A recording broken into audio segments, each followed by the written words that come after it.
Once upon a time, in the sun-drenched kingdom of Uzoaland, there lived a king named Chidi. He was a ruler known not only for his wisdom but also for his deep love for his people. His kingdom was prosperous, full of lush green fields, flowing rivers, and a sky that stretched endlessly, kissing the hills on the horizon.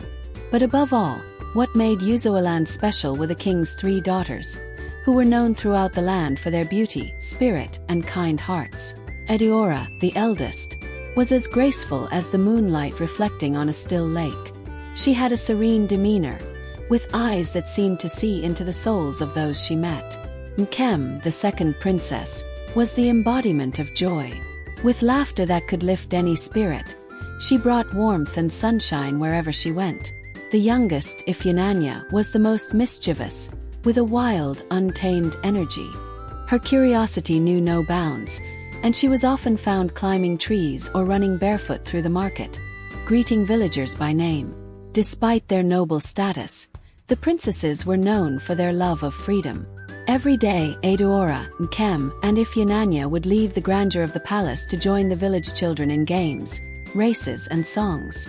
They splashed in the streams, danced under the baobab trees, and sometimes even ventured into the nearby forests. Their playful nature earned them the affection of the villagers, though some of the elders often whispered, "These are not how princesses should behave." Their mother, Lolo Amaka, watched with concern. She often reminded them, "You are princesses, daughters of Chidi. You must carry yourselves with dignity." But no matter how many times she tried to mold them into the traditional image of royalty, the princesses remained true to their carefree spirits. Soon, a great festival was announced by the king. It was the annual Nkwo festival, a celebration for the princes of neighboring kingdoms to find brides.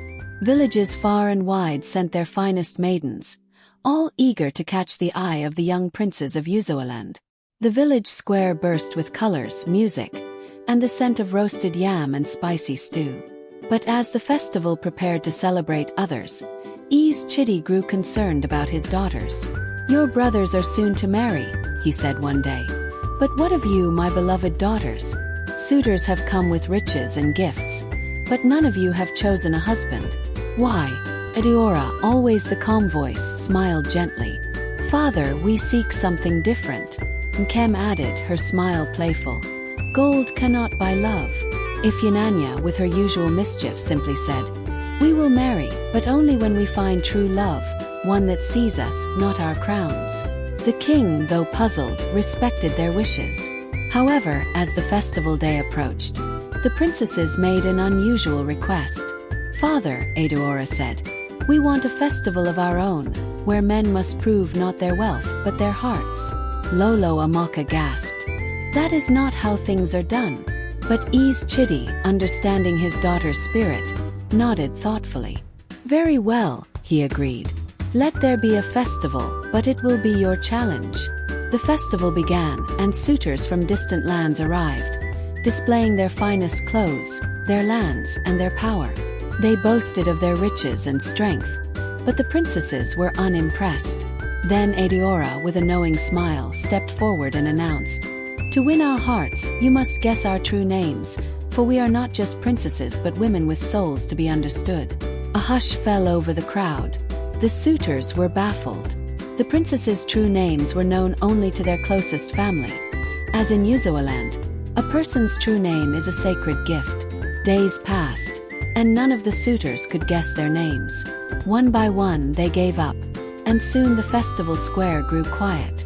But hidden among the crowd was a man named Obinna. Known as the village rascal, he was often seen wandering, his feet covered in dust, his clothes unkempt, and a mischievous smile always playing on his lips.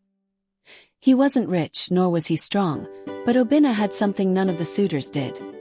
He had always watched the princesses with admiration, not for their crowns, but for their laughter, their spirit, and their love for life. Obinna had spent many days following the princesses unnoticed, not as a suitor, but as an observer. He saw how Adaora cared for the children of the village, how Nkem made the elderly laugh, and how Ifunanya's curiosity brought joy to the market. He had learned their essence, and in doing so, he had learned their true names. With quiet confidence, Obinna approached the king. "I can guess their names," he said. The crowd erupted in whispers, mocking the audacity of the village troublemaker. But Obinna was undeterred. He stood before the king, his voice steady as he spoke. "Adaora, the light of wisdom," he said, nodding to the eldest princess, who smiled knowingly. "Nkem, the joy that binds," he continued, and Nkem's laughter rang out in delight.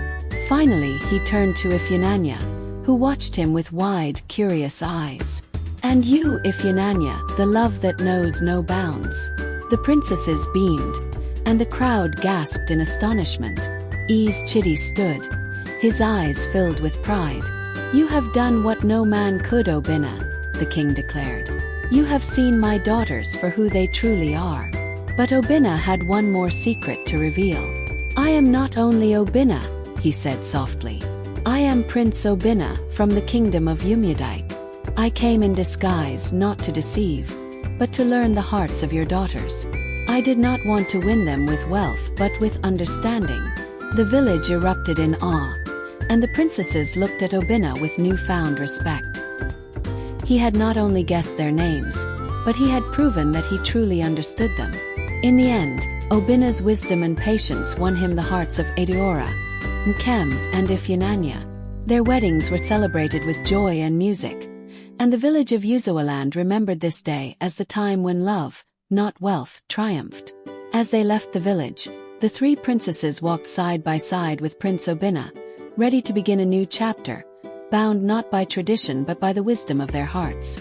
And so, the story of the three princesses and Prince Obinna became a legend, passed down from generation to generation, a tale of love, understanding, and the power of truly knowing someone's soul. The people of Uzoaland learned that true love wasn't about wealth, status, or strength. It was about seeing the person behind the crown, the laughter behind the titles.